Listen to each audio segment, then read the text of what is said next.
podcast is part of the Sports Social Podcast Network.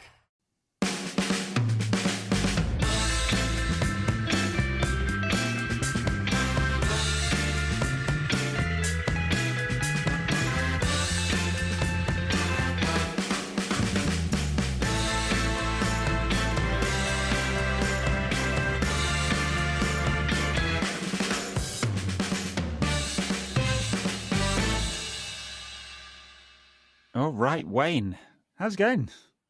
It's going really good, Ed, because in the time, this is an anomaly, because usually in the time between us talking, United have lost a game. Yeah. And we haven't played. So we haven't lost one. Yeah, so it's pretty good. It's pretty good. That is a full glass right there. Yeah. That is optimistic. Yeah. There's been other disastrous stuff on the United front, including the financials. I think we can talk about that a little bit. And then there's the international break. I touch wood. I'm touching my head here because, United haven't come back with too many serious injuries after the international break. I mean, I'm not sure if Marcus Rashford or Anthony Martial are fit, but they weren't fit before the international break. So apart from that, I don't think there's been anything too serious coming out of that break. I've read earlier that Maguire might be out for a couple of weeks, which, he might not be serious in terms of first team action. This is going to be a little bit controversial. I've been his biggest critic. Yeah, I know. I'm going straight in from the off with this one, Ed. Right. I'm not going to say I'm warming to him, but I don't. The criticisms have gone a bit too far now. I think, I agree. It's a point where, and we've had this point with many players over the last few years, when if that player's not good enough, you spend a period of time criticising that player. And then you criticise the manager for still selecting that player, and then the player's not in the side, and then they're still getting abuse. And I just think there's no shame in not being good enough. The biggest crime apparently committed by Harry Maguire is that he doesn't seem to realise that he's one of the players who've been below the form. He sort of defended himself at various points, and his relatives have done that as well, which, all right, that's a bit difficult for some people to handle. I feel uneasy with the constant barraging of him, because, all right, it's the kicking him when he's down kind of thing that I really don't get on board with. Yeah, well, all so right. it's personal as well, isn't it? Very personal. When it goes from abusing him when he's posting something about, I don't know, some charity work he's doing. When he goes to that, it's gone too far. I think it's perfectly fine to go, he's not particularly good. I'm pretty sure I said I didn't think he was good enough when he joined, and I didn't think he was good enough when he was supposedly playing well, and I definitely didn't think he was good enough when he was playing poorly. But to go further and it's all online, isn't it? But just, the abuse has got personal, and it's too much. And he obviously got some stick from the England crowd as well. That's what I was going to say. Some of it was in the first international, when they played away, that by all accounts the reception was really warm for him. And then when he gets back home at Wembley, they're on his back. And look, a lot of it, most of it is online, and a lot of the United fans are still joining in with it. And I don't understand this, because if at some point he's called upon to play, which is quite likely because Varane's fitness concerns are there, and you never know. And Maguire's, one thing that he certainly is durable, so he'll be called upon at some point to play a game. What's the point in getting a player in whose confidence is at rock bottom? Because they can push him to that level, and we've seen what Maguire with his confidence at rock bottom looks like. It's not good. Sure. We've seen what Maguire with his confidence and form in a good place looks like, and that's been a good asset for the team. So, the point what I'm trying to make is, even if you don't like him, there's no positive side to criticising him anymore. And I think there's a difference between something that's analytical. Maguire is too passive and needs to drop deep. He's too slow. His ball progression is good but not great. Blah blah blah. Right. Yeah, that's perfectly fine. Right, and you can analyse whether he's quite good enough to take United to where we want him to go, given his price and all that. And to what generally happens on social media is, you're crap, drive him out of the club, don't want him here anymore, bin him off, family abuse, all of that kind of stuff. Do you know, I'm going to say this is going to... I started off, I said that it was going to be controversial, so I think people say, oh, you're defending Aaron Maguire, that's controversial. This one, Ed, you're going to like this one. A lot of people sort of said, oh, he's going to be like the next... When he first signed, obviously, will he be the next Stan, will he be the next Vidic? And I remember saying, at the time, I was kind of like, oh... Someone likened him. I remember reading it, he was likened to Steve Bruce, but it was like, oh, he's a better version of Steve Bruce. And I'm like, whoa. If you're saying that you didn't watch Steve Bruce play, yeah, all right. Steve Bruce was he was not the most finesse of centre backs, but he was a damn good centre back and incredibly consistent. Yeah, I once got an absolute pylon of abuse for daring to suggest that Steve Bruce wasn't quite good enough. Yeah. that good. An ugly, poorly phrased tweet, and I deserved the abuse on that occasion. No, but obviously, it's an opinion. All of this is about opinions. That's why we're having this conversation. But obviously, if Maguire went on to have half the career at Old Trafford that Bruce would have, then he could consider it a massive turnaround from where he currently is. What the controversial point is, what I was going to make. Maguire is like Mal Donaghy, but Mal didn't cost £80 million. No, what I mean is he's a stepping stone player. Like you've just mentioned, he's a stepping stone player to stabilise. He's durable, he's dependable. He can take United to a certain level, not by himself, but as part of a collective. He can be part of that. And then the time will come that he has to step aside for someone else to help United. And look, Maguire did a job. We finished second.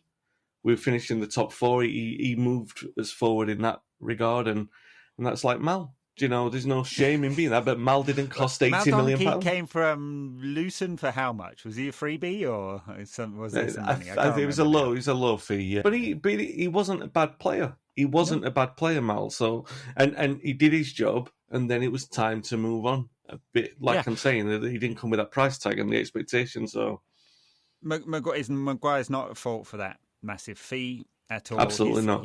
He's got to take care of his own performances, of course, but he's not at fault for the massive fee.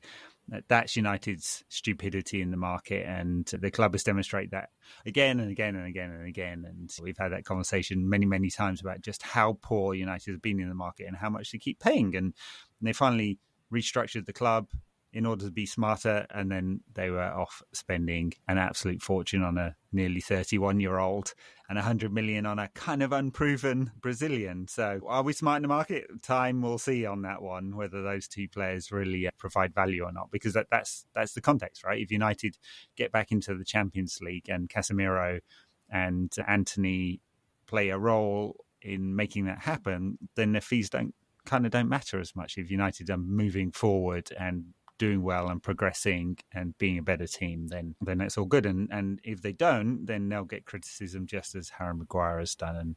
And I don't know whether there'll be sort of lightning rods for the criticism in quite the way that Maguire has been or not. Yeah. The factors all come together. Maguire being high profile, expensive, playing for Manchester United, and sometimes feeling like he's not quite seeing which way the wind is blowing and not working out that he has to take some responsibility, and that he hasn't always helped himself. But then again, when he comes out and says, "Oh, we're going to look at ourselves, we're going to bounce back," really sorry, social media posts, etc., and so on, he's getting pelters as well. So just goes to show the only way you can win is by performing well and winning games. Which, by the way, like that. We should mention then Luke Shaw did well for England and scored a goal. He did, actually. Scored a goal.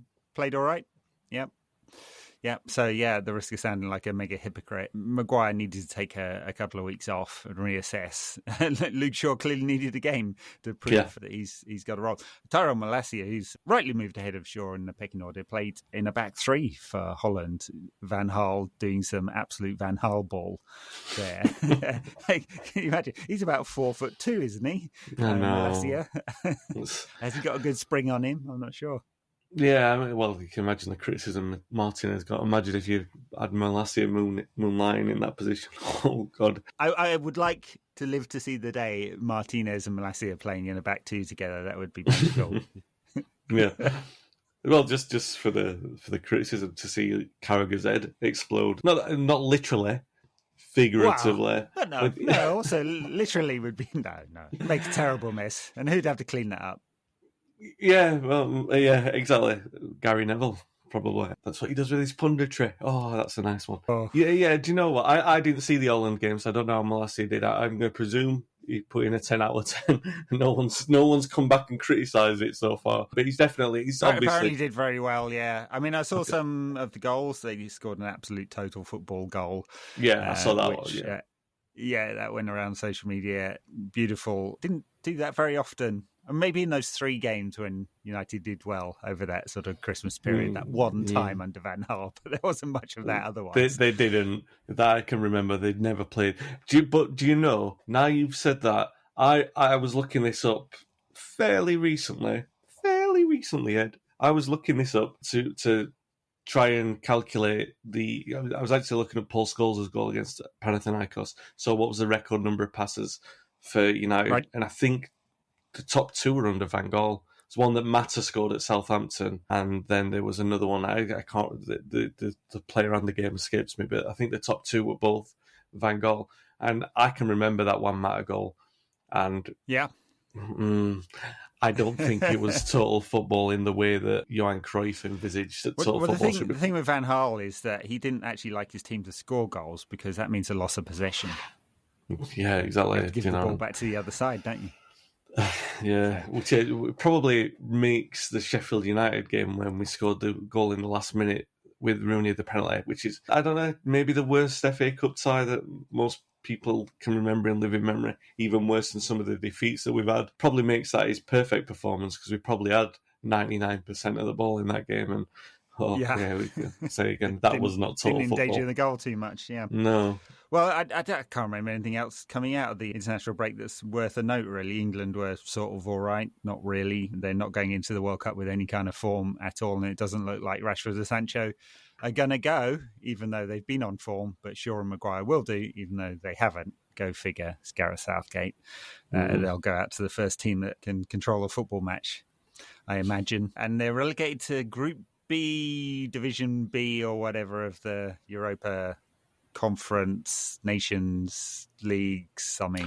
What's it called? What does this mean? Yeah, but what does it mean? What does the relegation mean? I don't understand this. I gathered it was part of the qualification for the Euros, right? Yeah, there's a pathway for the Euros. It doesn't mean you definitely qualify, but you get an easier pathway or an extra chance, I think it is, with the playoffs. They keep changing the format, so it's really hard to keep up with it. It just might mean that for the next Euros, England get a tougher qualification group. But the pattern is that England qualify by winning 10 games out of 10 and, historically been crap in the tournaments. Obviously, the last 2 have done all right. Anyway, I think that's enough about international football. Financials. Like we said, there's some disaster has happened. Sure, I mean, I'm really shocked by the financials, but they were really bad. And they point to some really big decisions that have to be made at the club coming up on the finances. So the basic raw numbers, this is a 22 full-year financials, were £150 million loss and something like £180 million owed in transfers.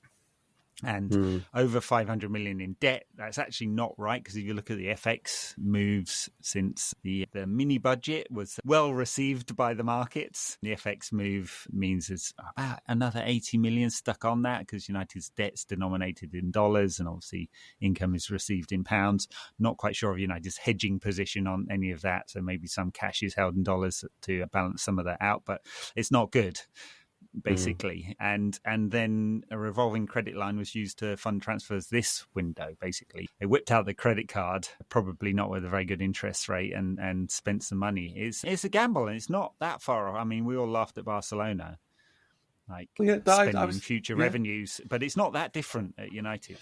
No, this one thing that I was saying over the summer is that you have to be careful what you wish for, and everyone was wanting the shiny new things when we started the season disastrously, and they were all sort of saying that, just throw the money at it. But first of all, we didn't have the money, so where was it going to come from? And I think that was a question that we probably had this discussion a couple of times as well on this podcast, where we're saying we've got to wait and see where that money's come from. A lot of people were hopefully putting it on like a mysterious investor, and I'm like, oh, I think that much would have been pretty public knowledge if it had worked out that way. So it's been revealed. They've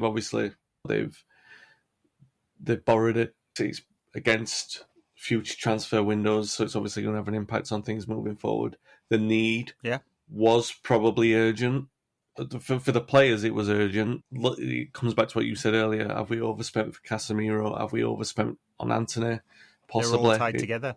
Yeah. Yeah, so then that's the thing. That's the dice that we've rolled. I don't know, obviously, it's a catastrophic year for United. It's one of the worst years in the history of the club. So the turmoil that you've got of sacking, one manager, the Rangnick experiment and how costly that's been, the on and off the pitch, how costly that's been, the loss of players and the need to sort of re-energise the squad and everything like that.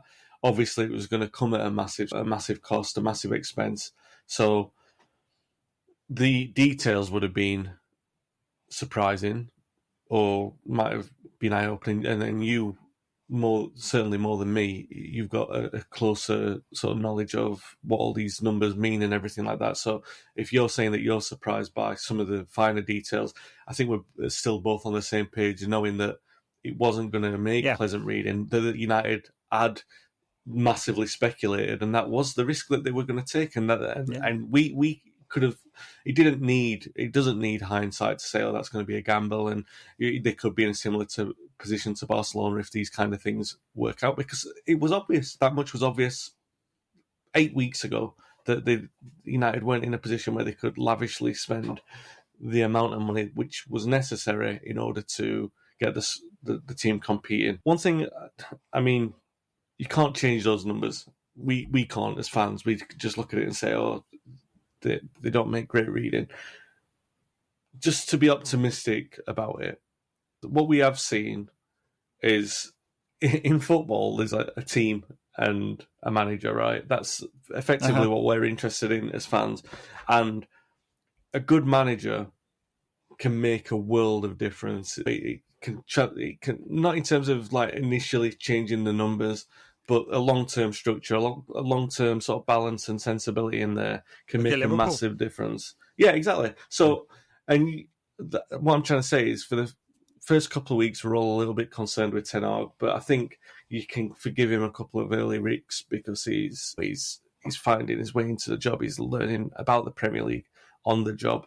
So to see how good his squad selection and his man management and his capability of handling the spotlight so far has been, it bodes well in terms of, obviously it's kind of traumatic in the short term, but it is, it feels like it's kind of like a bookend of, I'm not saying that it stops or anything, but what I mean is, like, we all expected it to be bad, and we can say it's like the bad, the sort of, not the end, because we know it's going to continue, but it feels like, all right, that's closing off a significantly poor chapter. We know it's going to be difficult moving forward, but we can at least forecast improvement if we're being optimistic about it. And United are really going to need it as well for the Ten Hag thing to work out. Otherwise, I really can't. There's so bad scenarios. I'm not talking about the club melting down and liquidating or anything like that, but significant and long-term pain for the club if it doesn't work out with Ten Hag, because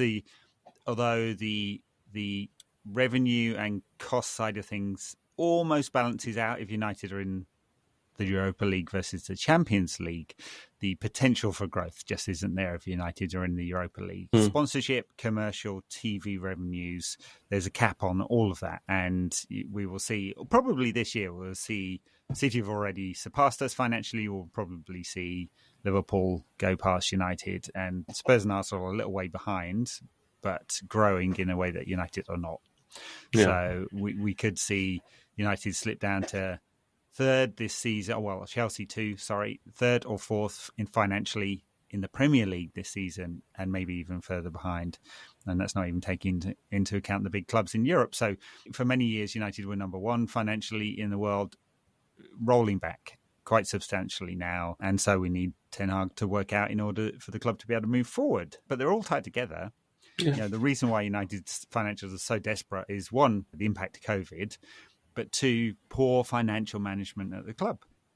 Rank poor financial management and spending on assets that weren't worth the value. And that's when we talk about Harry Maguire at 80 million or near 100 million or Casemiro at 70 million. That's why it matters. So because there is only a finite budget and you can only spend it on so much.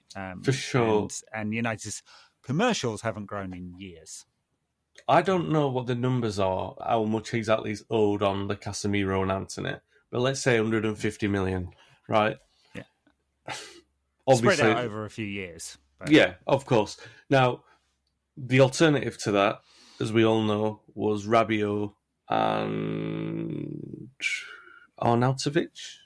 Was it Arnautovic who was selling God, yeah. No, but it's what I'm that saying. One for a day, didn't they? So can you imagine, let's say for the sake of argument, 40 million, 50 million on those two, as opposed to 150 million on a genuine world-class midfielder and sure.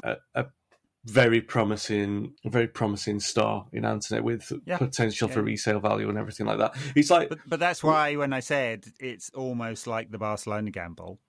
Yeah, I mean, it's not actually mortgaging the future quite in the same way, but it's putting an FFP position and a cash position for United that looks precarious in the future to gamble on quality. So, yeah. And Ten Hag must have demanded it because I suspect the Glazers were, well, he said it himself, the budget changed. No, yeah, and this is the thing. Like, you can pull it right back to the very basic principle of everything in football. Every signing is a gamble, right? That's a very basic principle. So, any signing could not work out. But then it's like, is that investment worth it for the projection of what we needed in the short term for what it might provide for the next 2 or 3 years? And obviously, that answer is only going to be something that we can tell in 2 or 3 years. It's a much bigger gamble, obviously, in terms of finance. Is it a much bigger gamble in terms of quality? In essence, every signing is a gamble, but you'd much rather take that risk. It's like the Falcao signing in a way. We got him on loan, and at least it was worth having because it didn't really. I know there's a lot of money on wages, but you wanted to take that risk because if he could have been as good as he was pre-injury, then we had a proper player on our hands. So yeah, it didn't work out, but it was a gamble you can understand that we took. Now you can understand why we've taken the opportunity to sign better players, even though it's cost us more money. And like I say, hindsight, it's going to be a wonderful thing, isn't it? Or hopefully it will be a wonderful thing because it's a very difficult time. And it's funny because I guess you and I would look at it a little bit skeptical, with a little bit of cynicism. And really, these two signings represent a lot of hope, don't they? For a lot of people, these are the signings that represent hope. And there's nothing wrong with that. It's just, if it doesn't work out, United will be, well, depending on how much was paid down this year, 260, 70, 80 million in transfers owed by the time we look at the financials this time next year, maybe. I mean, it's going to be a lot anyway. Yeah. And a debt position which is worse than when there were the first green and gold protests in 2010 and approaching what the debt was when the club was taken over. Yeah. So it's, Anyway, financials, doom and gloom. There's football to come. We're going to feel good about the football on Sunday. How do we stop Erling Haaland from scoring? We started this podcast so optimistically and it's just gone absolutely downhill. I look at him, Ivan Drago, in footballer form, and there'll be no Rocky stopping him, I'm telling you. Although the Rocky size comparison might well work for Martinez, but he's probably going to need to knock him out to stop him. And I don't see it happening because he's too good. The service is too good to him at the moment. He's got that really top. The one thing, his finishing range is incredible. Everyone's seen that over the years. We can see how remarkable this thing he did against Dortmund was no surprise. But I think what has surprised me is the ability to find space, which is easier in the Austrian league, slightly easier in the German league than it is in the Premier League. Yeah. I'm not saying it's easy by any stretch of the imagination, but in the Premier League to see the way that he's there all the time to finish the move is really, it's impeccable. I've never seen anything like it. And the way he's fit into the City system, which was the thing that people were doubting, could he? But actually, I think he's so good, he's forced City to play differently. They're playing more through balls. Yeah, and more crosses. Into space than they used to, and more crosses, yeah. Things that he needs rather than always into feet. And you can criticise Pep for being too focused on his philosophy, much in the same way Van Gaal was, but he's proven himself to be more flexible with his signing. Yeah. And, I mean, just Haaland's so good that City would be mad to force it into being a tippy-tappy thing all of the time and Haaland only scoring goals on the 6-yard line. So, But he couldn't do that. I mean, his way of finishing, the one that he scored against Wolves from 25 yards, it's like a daisy cutter. And the goalkeeper had no chance with it, but that's what he's capable of. He can score within 30 yards and make it look like a tap-in. I haven't, honestly, I don't want to spend too long like hyping up a City player, but I haven't seen a striker like him.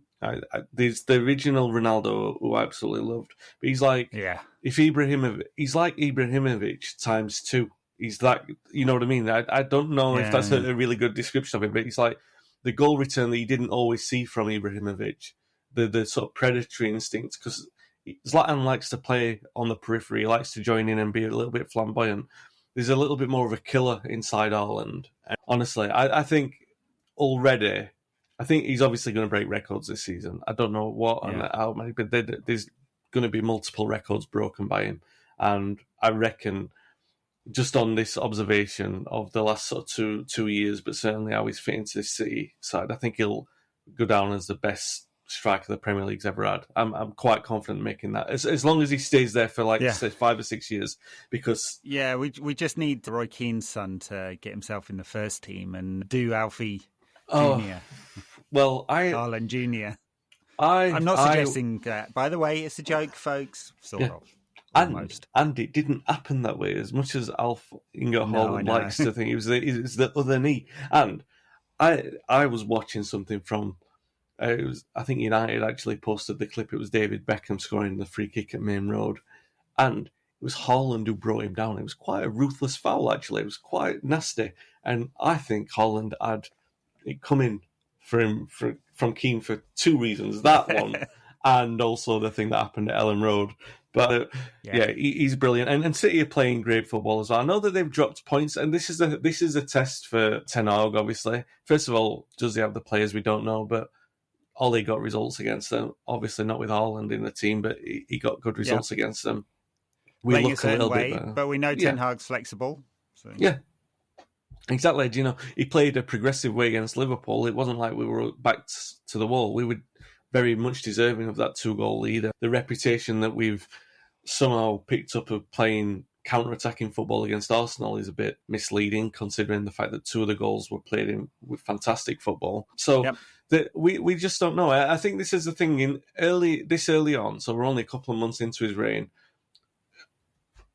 I'm not saying I'll give him a pass if we get battered 5-0 or something like that, but I'm going to be less critical of him than I would be if it was like 6 months into the job, because he's still finding his way. It's his first encounter with this Manchester City team. It's going to be his first encounter against a team that's this good. What is he going to do? What is he going to be bold? Is he going to go for it? If he's going to be pragmatic, how long can that kind of pragmatic system hold out for? Because, I mean, remember Van Gaal, he did play a lot of pragmatic systems, but they were generally pretty good when he did it. Do you know what I mean? It was terrible to watch, but he had a purpose and he sometimes succeeded. So, regularly succeeded. I think did he win all the games against Liverpool? I think he might have won them all. He certainly didn't lose against them. Yeah, he won some against Arsenal. You know, he had good results against City as well. So it's intriguing, is what I'm trying to say. Rather than me going into it thinking I'm just going to lambast him if we don't win, I'm intrigued to see what he's going to do, because it's all part of the learning process. Yeah, what's he going to come up with? What does it look like? It will certainly be. United certainly won't have much of the ball. I mean, it's just the way City play against everyone. So imagine we have 40% of the ball or something like that. So necessarily we'll be doing a lot of defending. Some of it will, and some of it be quite deep. Will United take the risk to play a little higher, given that Haaland is so quick going behind, in order to compress the play and create create chances for the transitions. It's very hard to transition out of a really deep line defence 100 yards. Yeah, it's very hard. It just doesn't happen very often. That's why City, it is a risk for them, but it just doesn't happen that often. So United will have to take the risk to play a little higher up if they want to create those chances. Did it against Arsenal. Definitely didn't play uber defensive. Played in a certain way, pragmatic fashion, but will they do it against City at the Etihad? No, big test for Van Gaal, isn't it? Really big test. A completely different challenge to Arsenal Liverpool games, but one he passed those challenges. He's shown himself to be very pragmatic at times, trying to pick the right balance of team for the right game most of the time. Yeah, and there was one experiment, wasn't there? And a lot of things are going to have to go right. Obviously, Varane is fit, hopefully, touch wood, and Martinez are going to have to play really well against Haaland. That's obvious. Martinez obviously famously had that game where Ajax beat Dortmund, although I think if you look back on that one, Haaland missed 3 really good chances in that game. So, the narrative might have been somewhat different if he hadn't had an off day.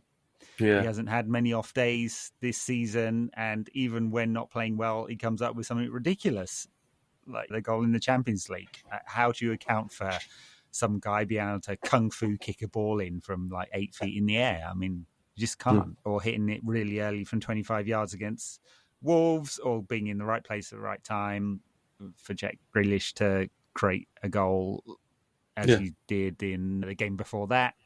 So that's why it's so difficult. There's so many routes for him to get to goal. So I haven't got a prediction.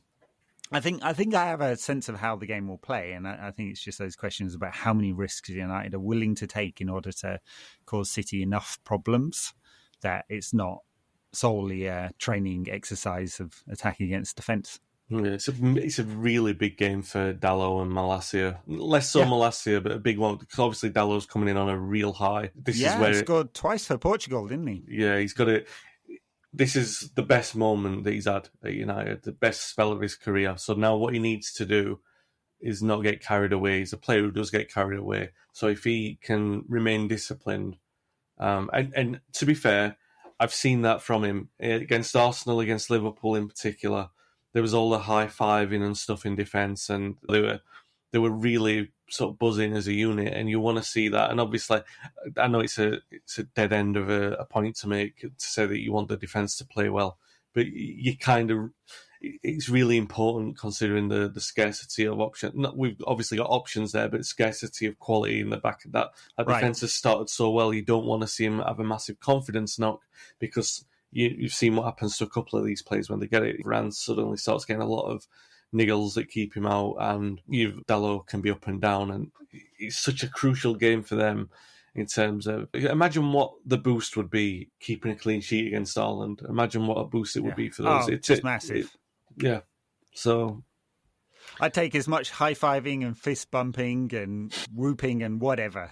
They get a clean sheet, they can do that all day long. Well, what do you reckon about the midfield? Because Casemiro, he's been playing for Brazil. It's going to be a long journey back for him.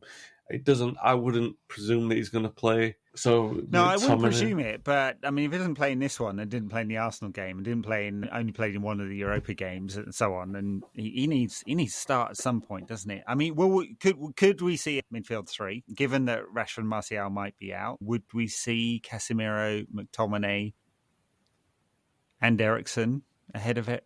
Fernando, would he push? No. We're not going to see all of those.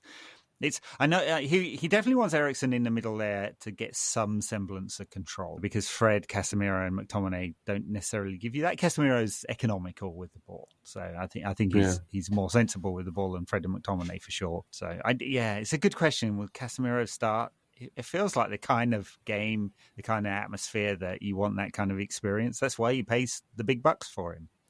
He's got a few more minutes with Brazil. Obviously, a long trip, and even flying first class, it is draining. Time zones and length of time on a plane, for sure. I think when I've seen him in the Europa games, he still looks like a player trying to find his sort of space. Where am I playing? It was going to be around me. And I think you can say this for every single game, really, can't you? And at some point, he's got to be, like you said, he's got to start at some point. I just think against City, whose midfield is so fluent and the rhythm is so perfect, if you start, United's rhythm needs to be as close to that as it can possibly be, and you can achieve that somewhat with Eriksen. He's naturally found his way in. I'm not calling Casemiro a clunky player, but I think if you put him in, it could become a clunky midfield, and United don't. Just at this moment in time when they're all trying to figure each other out, and I think in a way, McTominay's had good games against them before. His confidence is high. He knows where he's supposed to be in this system, which has been a massive reason for why he's improved so much. And I just think that maybe this is the game that you sort of give him, all right, you've earned this one, you've played well so far, you've earned this big test, and we'll see how it goes. And if it doesn't go well, then Casemiro can come in and you make that transition at that point. Maybe this is the enough rope game. Do you know what I mean? And you still want him to do well, don't get me wrong, but I just think it's going to be interesting to see the way that he does it, because theoretically, Casemiro has excelled in these kind of games in the past. This is the kind of game where he does excel, but I just think he came to the club so late in the transfer window. He's still finding his feet, and I just think it might be a good thing to put him on the team sheet, but it might cause more harm than good considering what we're trying to achieve in the game. Right. I mean, it's perfectly fair analysis, and Scott McTominay's really hasn't put a foot wrong in the last few weeks, and his place in the side, and has earned a start in this game, but it doesn't always work like that in football. So we'll see they've had a few days, so he's had a few days back, Casemiro. We'll see. I'm more intrigued about what the makeup is. Did they go to a 3, or are they happy with a 2 in midfield there? Given the options further forward, he could not play, say, Elanga, because what are the options? Ronaldo's going to start if there's no Martial or Rashford. Anthony's going to start. Who's the third one? Is it better to play an extra midfielder than that third forward? I think you'll see Sancho or Rashford come through. Yeah, I really can't see Ronaldo playing in this game because he was lost in the games against City last season. He's below form at the moment. Portugal as well. Got punched in the face as well, which was very sad to see him all bloodied and on the ground. What? Yeah, you people can't see your wry smile there, Ed. But what I will say, from a playing perspective, as a supporter, there's a lot of knives out for him at the moment. They're saying he's finished and everything. So as a supporter, you kind of want him to...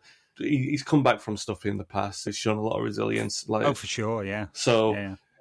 It's going to be to United's benefit if he's obviously going to have something to prove, and that's a good thing. Yep.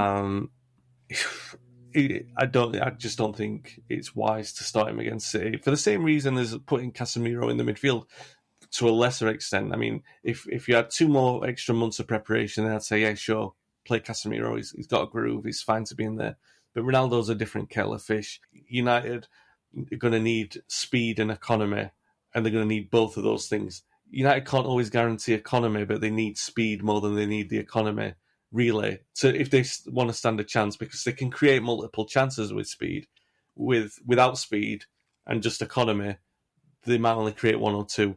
And Ronaldo, if he's not on it, then it's going to be, like you said, I think that midfield is key, because that's going to be, it always is against City, the way that you set up. And I wonder if he's going to look at the older games, how poorly we played against them last season, how well we did under Ole. If he's going to look at those composition of midfields and the attacks and sort of say, this is where we failed, this is where we've done well, because a good manager would, right? He's had 2 weeks to 3-4 weeks to prepare for it without a league game. So yeah, I still expect that Haaland is going to be too good for us. I really, my thinking is less on this game and more on the 59 games that we've got in October. Don't let this... I mean, it's absolutely shocking number of games. City, Ammonia Nicosia, Everton, Ammonia again, Newcastle, Spurs, Chelsea, Sheriff, West Ham... Yeah, Sociedad. Oh, that's West Ham is the final game of October. That's incredible. I was going to say, and then on Tuesday we play. That's all Sunday and Monday, and then on Tuesday it starts again. Yeah, he's mad. Just before we came on air, we were joking about when there's some seasons where you like to play 2 games in 24 hours. I mean, I don't think there's any room before the World Cup to get that Leeds game in, let alone the Palace game. Yeah. I think they have to have the 7-day window minimum before the World Cup starts. That's the 25th, and United playing right up until the 13th of November. So, I mean, in theory, there may be 2 days there. I just don't see it happening at all. So realistically, it's after. Well, we come back to the Nottingham Forest game on Boxing Day, so it's going to have to be before Europe starts up again in February. It's going to have to be somewhere in one of those weeks to fit the Leeds game.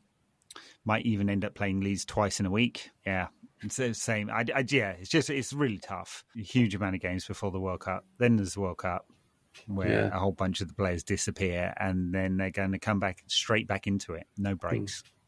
Yeah, I think the next few weeks, considering the disparity in the level of the quality in the squad and how massively confidence affects these players, I'm going to really do a fence-sitting observation here because I don't want to be writing Ten Hag off. But if it goes well, if it goes badly, I'm not going to jump on him because it's a massively pressurised situation and a month for him to deal with. So if it does go well for him, I'm going to be the first to be championing that. I'm going to be blowing the trumpet and saying, look how well he did with that. If it doesn't go well, I'm not going to get on his back too much because he's still, it's a difficult situation for him. He's going to have to make changes, probably changes he wouldn't want to make normally because of the massive turnaround of games.